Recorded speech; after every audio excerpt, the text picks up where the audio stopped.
Now the tax collectors and sinners were all gathered around to hear him. But the Pharisees and the teachers of the law muttered, "This man welcomes sinners and eats with them." Then Jesus told them this parable. "Suppose one of you have 100 sheep and loses one of them. Does he not leave the 99 in open country and go after the lost sheep until he finds it? And when he finds it, he joyfully puts on his shoulders and goes home. When he calls his friends and neighbors together and says, 'Rejoice with me, I found my lost sheep.'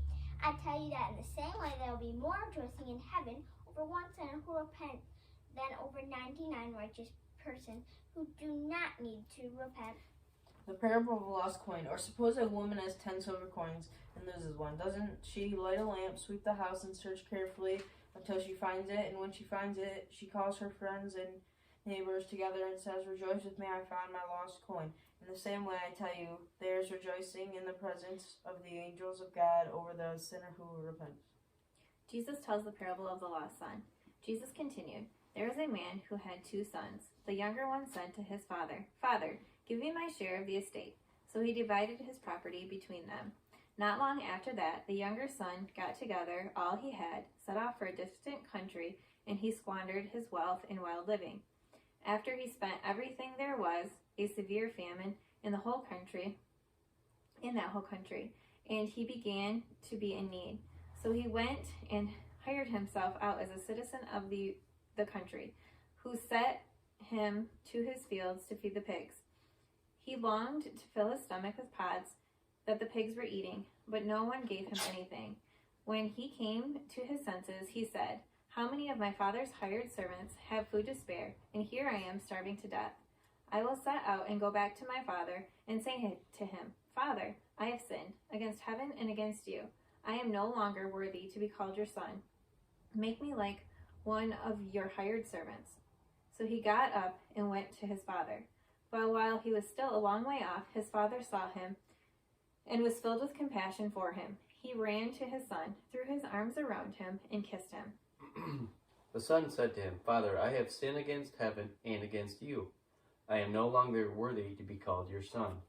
But the father said to his servants, 'Quick, bring the best robe and put it on him. Put a ring on his finger and sandals on his feet. Bring the fattened calf and kill it. Let's have a feast and celebrate. For this son of mine was dead and is alive again. He was lost and is found.' So they began to celebrate. Meanwhile, the older son was in the field. When he came near the house, he heard music and dancing. So he called one of his servants and asked him what was going on. 'Your brother has come,' he replied, 'and your father has killed the fattened calf because he has him back safe and sound.' The older brother became angry and refused to go in. So his father went out and pleaded with him. But he answered his father, 'Look, all these years I have been slaving for you and never disobeyed your orders. Yet you never gave me even a young goat so I could celebrate with my friends. But when this son of yours, who has squandered your property with prostitutes, comes home, you kill the fattened calf for him?'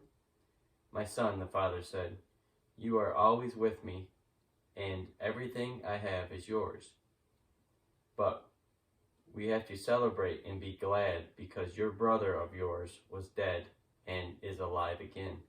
He was lost and is found.'" Merry Merry Christmas!